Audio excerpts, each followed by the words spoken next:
Hello and welcome to Do It Yourself channel. Today I will show you where to find the option on how to change size and make smaller the size of Magnification's floating button shortcut. This button here.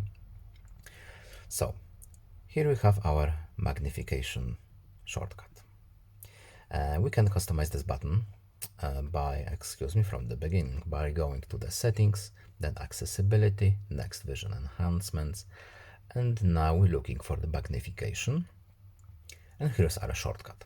So when we tap the shortcut, next we have this cog menu here, and here we have a few more options for this shortcut.